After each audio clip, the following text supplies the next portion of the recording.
Kaya sasabihin niyo yung mga kabataan na mag-ayos, maglinis. Kasi dito na tayo. Sino dito 10 years na? Hindi, landahan. 20 years. 30 years. Barinig ninyo, dito na kayo nawala ng ipin at buhok. Sa ilang henerasyon na. Kaya, basta, tandaan ninyo, magbubuti ako. Pipilitin ko magbuti para sa inyo. Tinayuan kayo ng pabahay.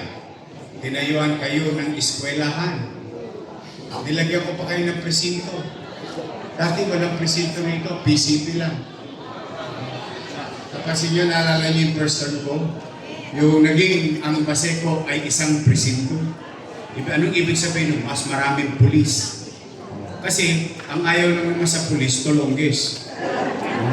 Pero yung mga ordinaryong tao, gusto ng pulis. Bakit? Kasiguruhan. Kapanatagan. Tama ba? Kaya huwag kayo maglalagay sa mga tulonggis. Ubusin ko yan. Gusto ko umalis sila rito sa Baseco. Kasi yung mga yan, ginagahasa yung kahinaan natin bilang mahirap. They are taking opportunity na matigasin ng mga muscle nila para tayo api-apihin. Siga-sigaan. Wala na. Sa Baseco, normal ang pamumuhay. Sa Baseco, pwede kang ganyan. Sa salita ngayon, deserve nyo yan. Sabi ng mga akla, deserve nyo yan. Kaya, magbubuti pa ako. Sarili kayo ospital. Next year, ano na yan? Fully functional.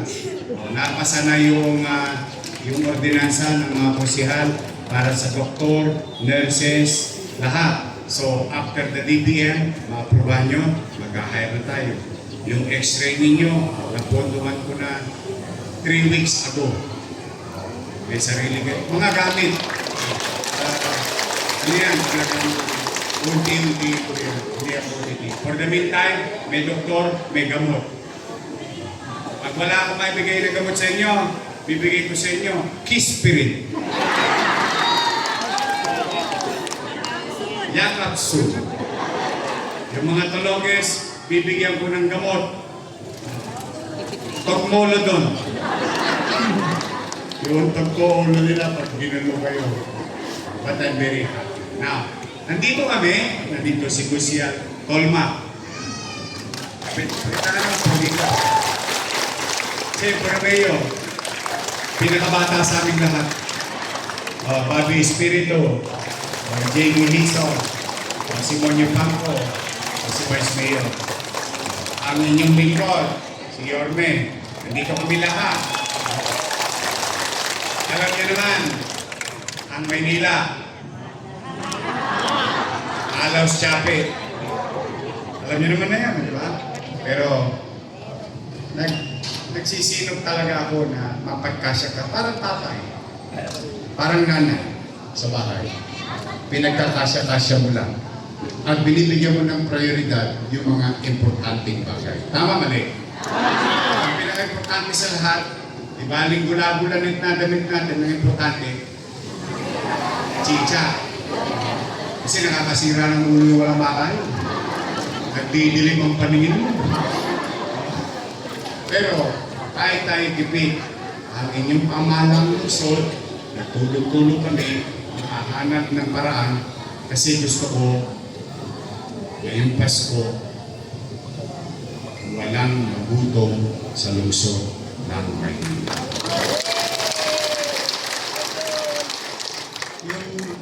Ewan ko kung alam yung salita na yan, sa nanay ko kasi naririnig yan. Yung alam mo yung may mapagharimunan lang tayo sa special occasion. O dyan, mamaya yung iba dyan, pwede nyo nang tirahin. Yung iba dyan, itabi nyo. Para pagdating ng Pasko, kahit walang pera, sama-sama ang pamilya, may mapaghaharimunan tayo, mag-celebrate tayo ng holiday, ng Noche Buena. At liawan Diyos. Sabi nga sa mga kapatid, isa lang. Tama ba? Isa lang. May awa ang Diyos. Makakatawid din tayo. Makakaraos din. Naniniwala pa kayo? Do your best and God will take care of you. So, Merry Christmas. Sa mga lolo't lola ko, may isa pa akong darating. Siyempre, special child kayo sa akin. Meron akong regalo sa inyo. Diba taon-taon, nung mayor ako, meron kayo laging regalo. May regalo ng pamilya, may regalo pa ang lolo't lola. Abangan ninyo yun. Ngayon din, December yun. Tapos yung inyong fourth quarter, October, November, December, unang bati ng taon, paldo ang mga lolo't lola. Pili nyo yun, ha? Pasensya na sa mga kabataan, ha? Medyo priority ko lang yung mga lolo't lola. Okay, mag-alala. Una-una lang yan. Darating din kayo dyan. Sila na muna. Ha?